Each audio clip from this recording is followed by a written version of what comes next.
Well, I'm going to change this bridle from a 3-point bridle to a 4-point bridle.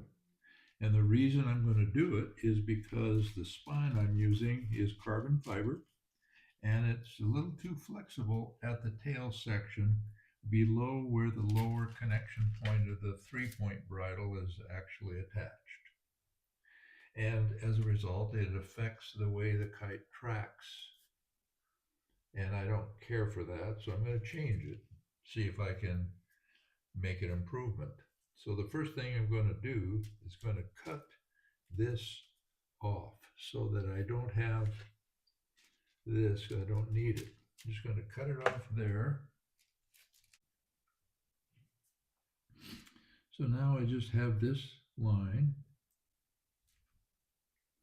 I'm going to reattach this, not going to do anything to it, just going to reattach it to a different location. And I'm going to poke a couple holes in my sail where that'll occur. I'm going to put this closer to the nose. I'll put it about here. 2 holes there, and then the 4th leg with a new leg, I'm going to put it down about here. So I got holes there and there. That's where the new bridle will go. This is the new leg of the bridle. This is a piece of line about 14 inches long, and I tied a loop in one end, just like this. Now I'm going to take the original bridle and I'm going to tie it right here to this new holes that in the new holes that I made in the sail that's closer to the nose than the original 3-point bridle was.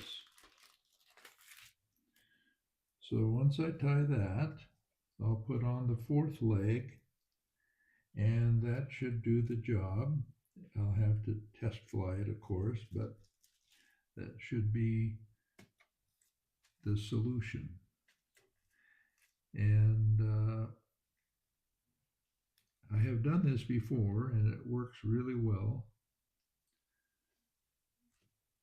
So I'm going to just tie that knot there. So now I have it like this. This is the new location of the bridle right here. So to attach the 4th leg, I'm going to use a lark's head knot. And the way you make that knot, I just put this under the leg of the bridle here, this lower leg below the toe connection point, and I just loop it through itself around that line. And that creates a lark's head knot, so that now I have a knot that will adjust so I can put this 4th leg anywhere up or down the lower part of the bridle, and then when I locate it where I want it, I can lock it by just opening up. There you are. So, or here it's adjustable. So now I'm going to tie this at this lower section down here, and then make the adjustment so that it functions as I intend it to. Now this is the original toe point, which probably is going to have to be changed a little bit, which I'll do now maybe.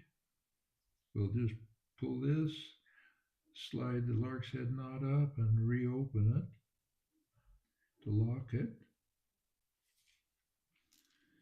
Now you can see when I did that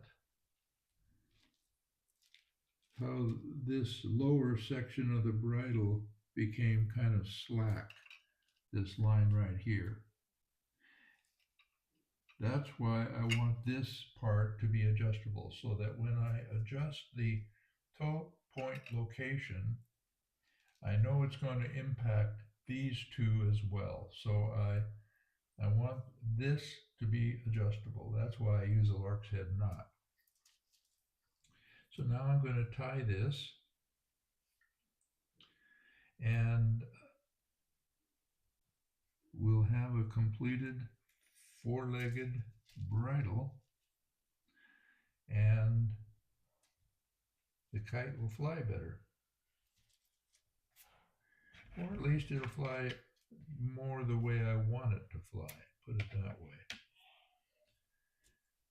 So here, now I have this, but you can see this is ineffective. So I want the kite, when I'm tuning it, I want it to be slightly, I want the nose of the kite to be slightly elevated when the tail is touching the table. That's pretty close right there, I would say. So I'm going to lock this, or I might make it just a little bit more. Yeah, so there. Okay, so that's where I'm going to start. When I go to the flying field, I'll probably have to adjust it a little bit, but it's not a big issue. And this I'll make sure is locked as well. There.